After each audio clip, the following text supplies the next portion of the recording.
it's funny with so that I'm writing a film at the moment. Well, I've finished writing a film at the moment and looking into trying to find funding.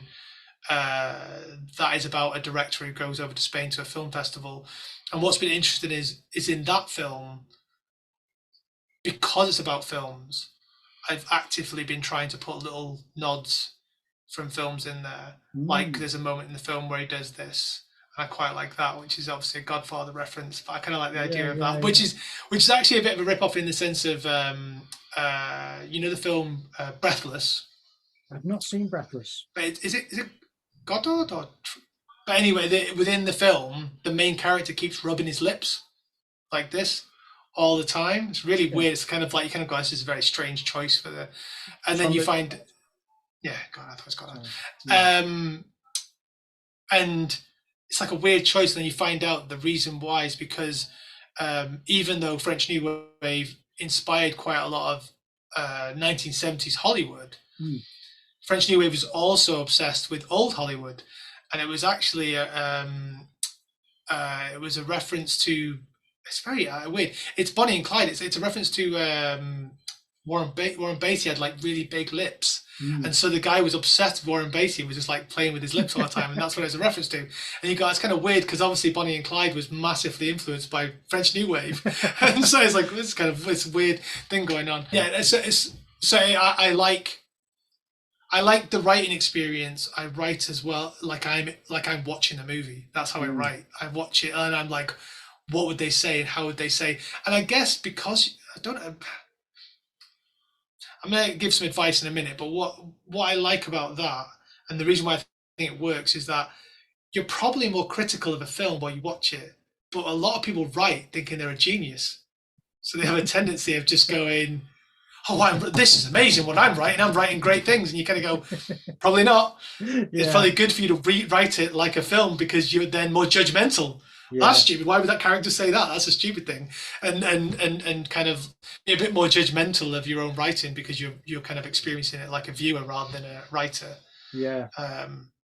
But again, I don't know if that's a good thing or a bad thing. I just think that's the way I write. And the bit of advice I'd like to give, when I used to run a writer's room at my tape, and the one bit of advice I would say is learn what kind of writer you are, because if you read all the books and you try to get all the advice and you watch YouTube videos of how to write, you can get so bogged down on the rules of it that you then don't write. And I think that that's so stupid. Why would you let the rules stop you from being creative? There's no point. The amazing film that's in your head is no good because it's not real if it's in your head. You need it on paper. You need to get it done. You can obviously go back and proofread and change things afterwards, but the initial thing is to work out what kind of a writer you are, so that you don't like kind of impede yourself. You need to be able to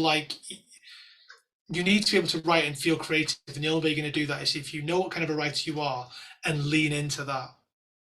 I need to get to the next questions, but I have to admit I do want to ask a follow-up question to that, because on this channel I try to emphasize to artists that people say there are no rules with art, and I disagree strongly, because I think if you don't know what the rules are, you'll find out that you've just broken a rule, or you've just abided by one and you've got lucky and something works. So if you know the rules, you can break them. And if you don't know the rules, chances are you'll be breaking them and abiding by them without knowing.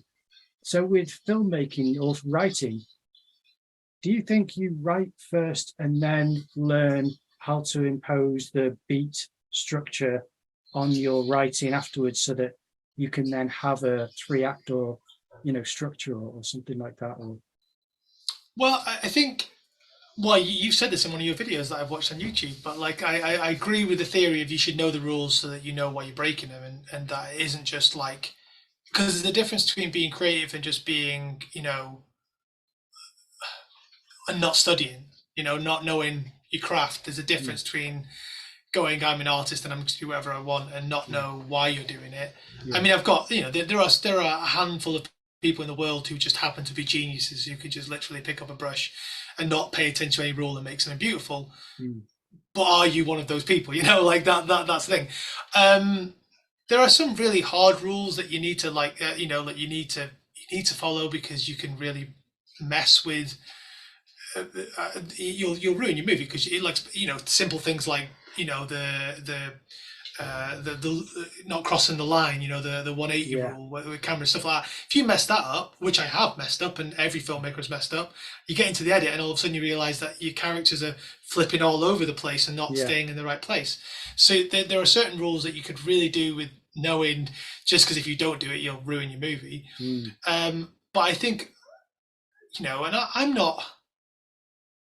not a massive academic when it comes to, like, I don't study. I'm a learner. I like to learn as I'm doing things.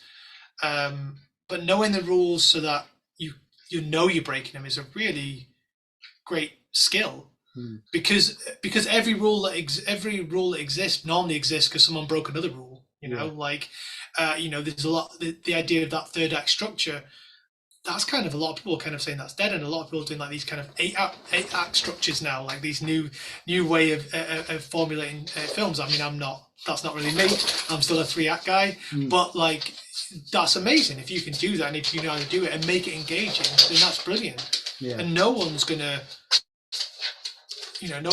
like, if you make something and you've broken all the rules but it's amazing, no one's gonna go, excuse me, but I believe you've broken that rule. And no one cares. If it's good, it's good. But if you don't know the rules, that's a problem, because you're messing up. You're not making art. You're just messing up. You're doing it wrong. You're not doing it wrong. Sorry, this happens whenever I'm on video calls. Yes, okay.